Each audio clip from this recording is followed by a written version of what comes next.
Shalom, salam damai sejahtera di dalam kasih Tuhan Yesus Kristus. Biarlah sekalipun saat ini kita sedang beribadah secara online, tapi mari kita benar-benar saudara fokus memuji, menyembah Tuhan, menerima firman Tuhan. Dan sebentar lagi kita akan bersekutu dengan tubuh dan darah Kristus. Bapak Ibu Saudara sekalian, di bulan Juli ini saya mengambil sebagai subtema adalah The Sweetness of Jesus. Di tengah segala keadaan yang sulit, mari saudara kita tidak fokus kepada persoalan, tidak fokus kepada berita-berita yang negatif saja saudara, membuat kita takut dan gemetar. Di satu sisi kita memang harus berjaga-jaga, kita harus waspada. Tapi di sisi lain firman Tuhan mengajari kita, pikirkanlah yang baik, pikirkanlah yang manis, yang sedap didengar. Itu sebabnya saya memilih subtema ini, The Sweetness of Jesus. Kemanisan-kemanisan yang dilakukan oleh Yesus, khususnya di tengah segala persoalan hidup kita. Hari ini saya ingin mengambil satu tema, The Sweetness of Jesus, dan mengambil dasar firman adalah Yohanes pasal 2 ayat 1 sampai dengan ayat 11. Yohanes pasal 2 ayat 1 sampai dengan ayat 11. Mari kita melihat kebenaran firman Tuhan. Saudara, bagaimana Tuhan Yesus melakukan satu perbuatan yang ajaib untuk pertama kali di dalam kehidupan pelayanannya. Perkawinan di Kana. Pada hari ketiga ada perkawinan di Kana yang di Galilea dan ibu Yesus ada di situ. Yesus dan murid-muridnya diundang juga ke perkawinan itu.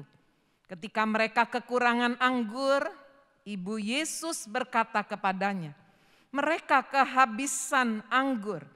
Kata Yesus kepadanya, mau apakah engkau daripadaku, ibu? Saatku belum tiba. Tetapi ibu Yesus berkata kepada pelayan-pelayan, apa yang dikatakan kepadamu, buatlah itu. Di situ ada 6 tempayan yang disediakan untuk pembasuhan menurut adat orang Yahudi. Masing-masing isinya 3 buyung. Yesus berkata kepada pelayan-pelayan itu, isilah tempayan-tempayan itu penuh dengan air. Dan mereka pun mengisinya sampai penuh. Lalu kata Yesus kepada mereka, sekarang cedoklah dan bawalah kepada pemimpin pesta. Dan mereka pun mengisinya sampai penuh. Lalu kata Yesus kepada mereka, sekarang cedoklah, bawalah kepada pemimpin pesta. Lalu mereka pun membawanya. Setelah pemimpin pesta itu mengecap air yang telah menjadi anggur itu. Dan ia tidak tahu dari mana datangnya. Tetapi pelayan-pelayan yang mencedok air itu mengetahuinya. Ia memanggil mempelai laki-laki dan berkata kepadanya, setiap orang menghidangkan anggur yang baik dahulu.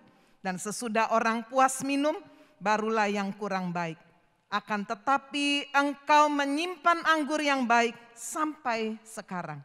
Hal itu dibuat Yesus di Kana yang di Galilea sebagai yang pertama dari tanda-tandanya. Dan dengan itu ia telah menyatakan kemuliaannya dan murid-muridnya percaya kepadanya. Kita yang percaya firman Tuhan berkata, amin. Firman Tuhan berkata, yang berbahagia itulah yang mendengar firman Tuhan, menyimpan di dalam hati dan dengan setia melakukan di dalam hidup. Bapak Ibu Saudara sekalian, mujizat pertama yang dilakukan Yesus di tengah-tengah pernikahan. Pernikahan bukanlah ide atau rancangan manusia. Pernikahan adalah rancangan dari Tuhan sendiri. Jika saudara membaca di awal kitab Kejadian, maka dimulai dengan pemberkatan yang dilakukan oleh Allah. Menciptakan manusia, laki-laki dan perempuan, memberkati mereka. Baru mereka diperintahkan untuk memenuhi bumi ini, bertambah banyak dan menaklukkannya. Saudara sekalian, lebih lagi dikatakan seorang laki-laki akan meninggalkan orang tuanya, ayahnya dan ibunya, menjadi satu daging dengan istrinya. Saudara sekalian, bukan saja di kitab Kejadian di awal firman Tuhan berbicara mengenai pernikahan, tetapi juga di akhir daripada Alkitab kita, yaitu di kitab Wahyu, ditutup juga dengan pernikahan anak domba. Mempelai laki-laki yang adalah Kristus bersanding dengan mempelai wanita yang adalah gereja Tuhan. Bapak Ibu Saudara, pernikahan ide dan rancangan Tuhan. Begitu penting gambaran ini. Sehingga hubungan Kristus dengan jemaat digambarkan hubungan suami istri. Dan tidak secara kebetulan juga mujizat pertama yang dilakukan oleh Yesus adalah di tengah-tengah pernikahan. Bapak Ibu Saudara, di tengah masa yang semakin sukar ini, Tuhan mengingatkan betapa pentingnya pernikahan, betapa pentingnya hidup di dalam keluarga. Apalagi masa-masa sekarang, saudara, di mana kita harus menghindari kerumunan banyak orang. Kita tidak boleh banyak keluar rumah, mau tidak mau banyak di rumah. Jika tidak hati-hati, maka saudara, bukan virus corona yang mengenai kehidupan kita, tetapi konflik yang terjadi di dalam kehidupan rumah tangga karena ketemu terus. Itu sebabnya biarlah kita juga boleh sungguh-sungguh memperhatikan kebenaran ini. Sehingga kehidupan pernikahan, kehidupan keluarga boleh benar-benar saudara terpelihara, bertumbuh di dalam kasih. Firman Tuhan menjanjikan di tengah kesatuan, kesanalah berkat Tuhan akan dicurahkan. Di bagian yang pertama, saudara, kita melihat bagaimana masalah yang terjadi di tengah-tengah pernikahan. Atau kalau saya boleh melebarkannya, masalah saudara bisa terjadi di tengah-tengah kebahagiaan. Dikatakan saudara di dalam Yohanes pasal 2 ayat 3. Bagaimana ibu Yesus yang diundang bersama Yesus, murid-muridnya ada di tengah-tengah pesta. Ibu Yesus berkata mereka kehabisan anggur. Bapak Ibu Saudara sekalian, anggur bagi orang Yahudi adalah bagian yang sangat penting di dalam upacara pernikahan mereka. Anggur melambangkan satu kehidupan. Anggur melambangkan sukacita.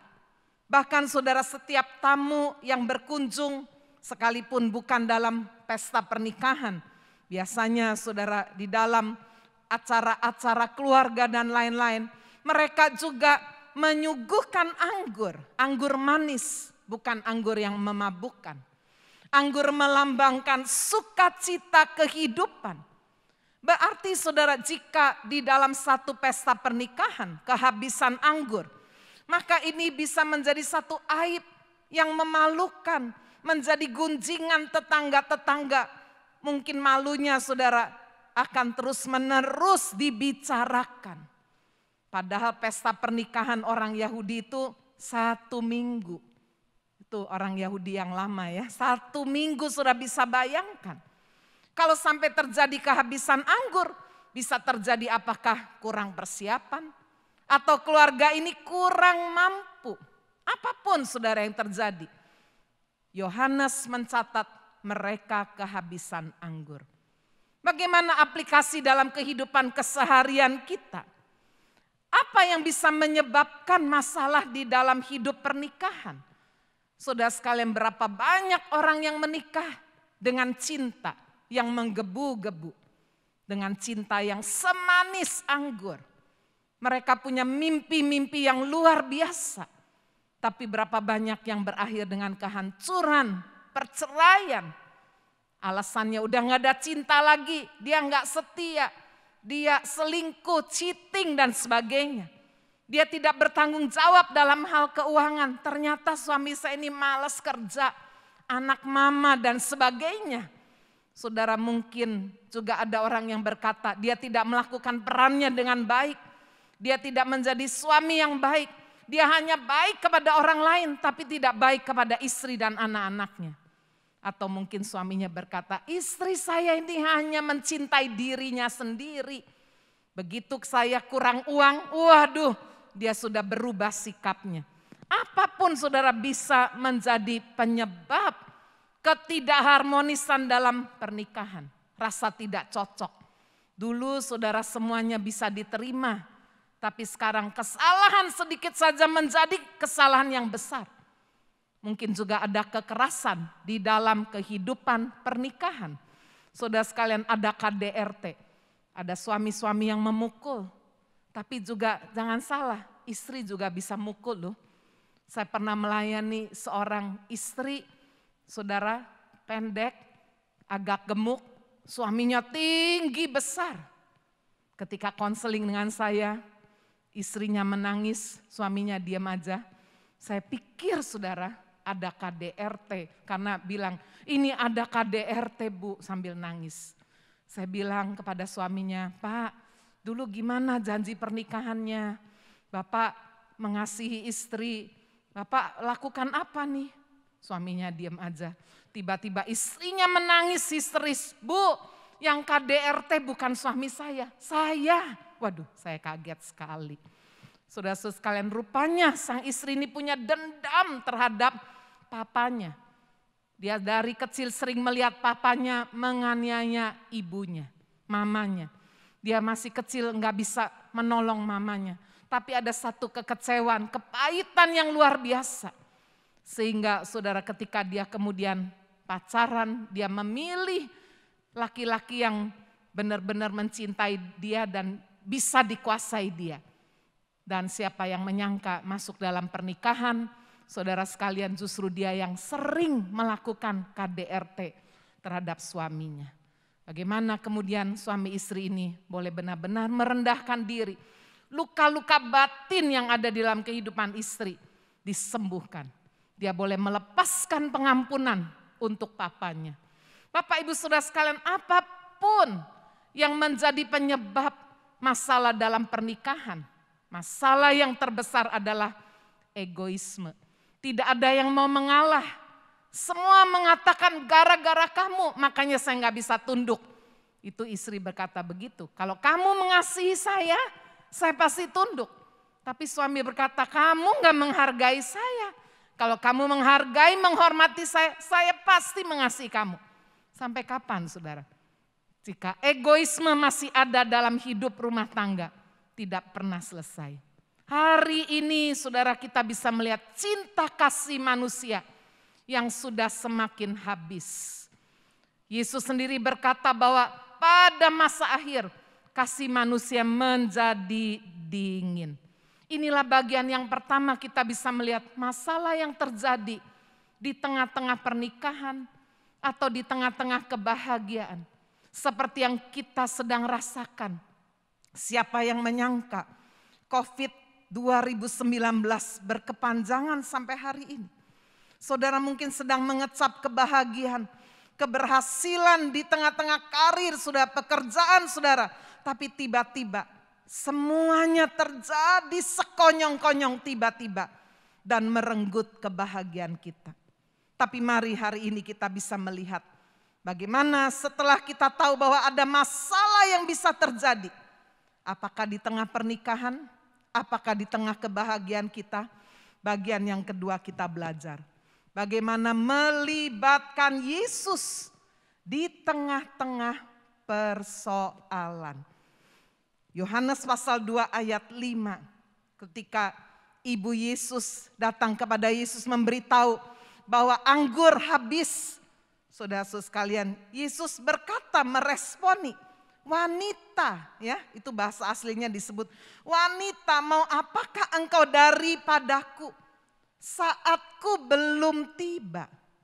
Tetapi saudara Maria tetap berkata kepada pelayan-pelayan, apa yang dikatakan kepadamu, buatlah itu. Saudara-saudara sekalian, respon Yesus memanggil Maria bukan sebagai mama atau ibu, tapi sebagai wanita. Wow, rasanya sangat tidak lazim. And Jesus said to her, "Woman, what does this have to do with me? My hour has not yet come." Terjemahan NIV memakai dear lady, wanita. Wah, berapa banyak saudara berani panggil mama sendiri wanita? Nggak mungkin kan? Tapi di sini saudara, Yesus sedang memposisikan dirinya sebagai Tuhan yang memiliki otoritas. Dan pada waktu Maria disebut dengan wanita, dear lady, woman, dia tidak tersinggung. Dia tidak marah sebab Maria tahu siapa Yesus. Ketika berita yang disampaikan oleh malaikat pada saat Maria sedang hamil, saudara sekalian, padahal belum pernah berhubungan dengan pria sekalipun dengan tunangannya. Benih yang ada di dalam Maria adalah dari Roh Kudus. Namanya akan disebut Immanuel, Kristus, Masiah yang diurapi untuk menyelamatkan manusia. Maria tahu siapa Yesus. Itu sebabnya dia memberikan perintah kepada pelayan-pelayan. Apa saja yang dikatakan kepadamu, buatlah itu. Bapak Ibu Saudara sekalian, berapa banyak saudara masa-masa yang sulit ini sedang menghadapi satu perubahan yang drastis. Saya mendengar saudara seorang yang membuka depot makanan berkata, aduh sepi luar biasa. Orang mau makan nggak boleh. Ya, karena kalau terpaksa dia harus terima, kalau sampai ketahuan dia bisa terima denda. Ada orang saudara pesan makanan mau dikirim, nggak taunya orangnya kena corona. Aduh takut juga ini. Bapak Ibu Saudara, masa-masa yang sulit. Berapa banyak saudara usaha-usaha, apalagi orang-orang yang mungkin di atas. Yang dari depan kelihatannya nggak ada masalah. Tetapi dari dalam kehidupan mereka, mereka sedang mengalami begitu banyak persoalan. Libatkan Yesus. Setiap hari saya menerima telepon, saya menerima teks japri. Bu, tolong doakan saya. Keluarga saya kena corona. Tadi pagi aja saya terima telepon lagi. Bu, tolong doakan saya positif. Aduh, saudara saya sebagai gembala, saya juga sedih. Saya berdoa, Tuhan sungguh pulihkan negeri ini. Pulihkan kota ini. Tapi hari ini siapapun saudara yang sedang menghadapi persoalan apa saja. Apakah sakit penyakit, apakah itu keuangan, apakah itu rumah tangga. Mari libatkan Yesus di tengah persoalan. Saudara, jika saudara tidak melibatkan Yesus, kita hanya fokus kepada persoalan saja. Maka saudara sekalian, itu hanya menimbulkan ketakutan, kegentaran. Dan itu tidak akan mengerjakan apa-apa. Mari kita bersikap seperti Ibu Yesus. Apa saja yang dikatakan Yesus kepadamu, buatlah itu. Sekarang mari kita melihat bagian yang ketiga, bagian yang sangat penting. Yaitu menaati perintah Yesus. Menaati perintah Yesus. Yesus berkata kepada pelayan-pelayan yang ada di situ, isilah tempayan-tempayan itu penuh dengan air. Hari ini saudara kita menyoroti dua pribadi yang meresponi apa yang dilakukan, dikatakan, apa yang mereka kenali tentang Yesus. Yang pertama adalah dari Maria, ibu Yesus. Seorang yang memiliki kepedulian. Ini pesta ini, kehabisan anggur, wah mereka bisa malu sekali. Dia datang kepada Yesus yang dia tahu Yesus adalah Mesias, Kristus, anak Allah. Maria merindukan supaya Yesus boleh menyatakan kemuliaannya. Itu sebabnya walaupun dijawab oleh Yesus, saatku belum tiba.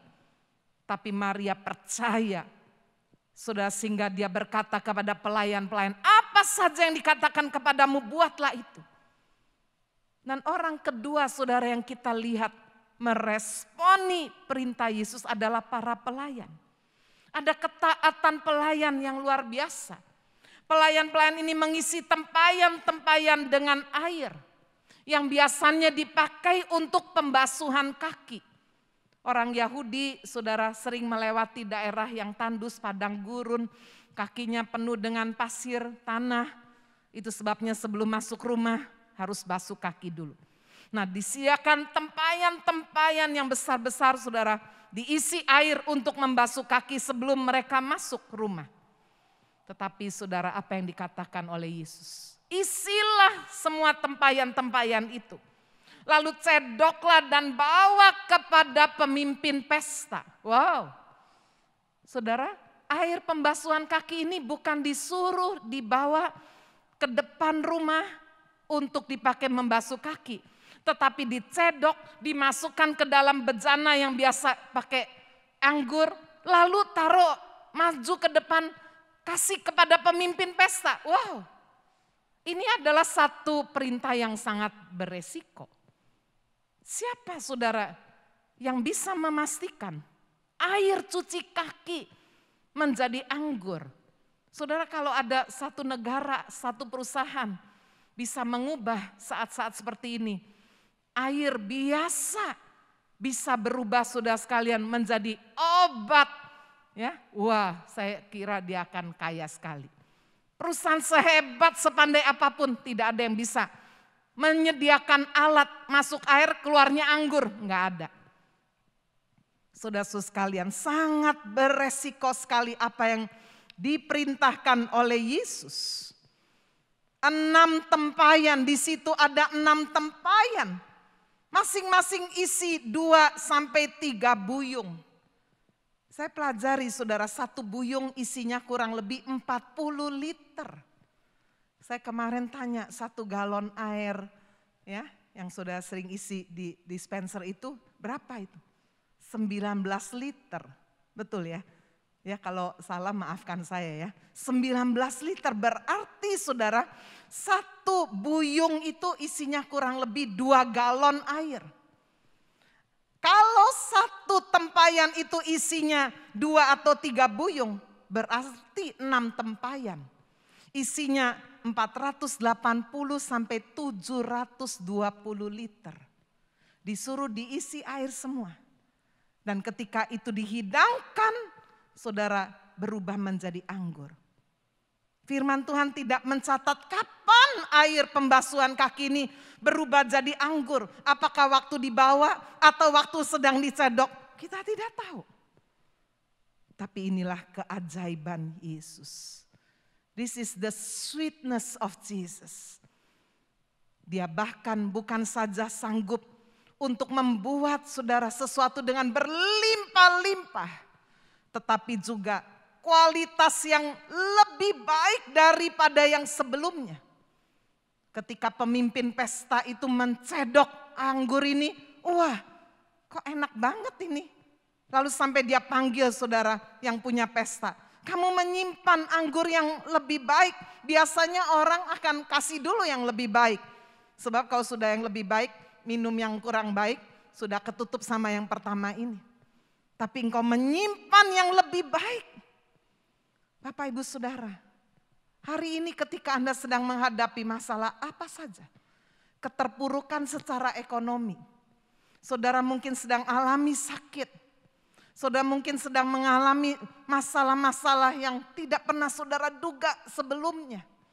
Tapi hari ini mari libatkan Yesus.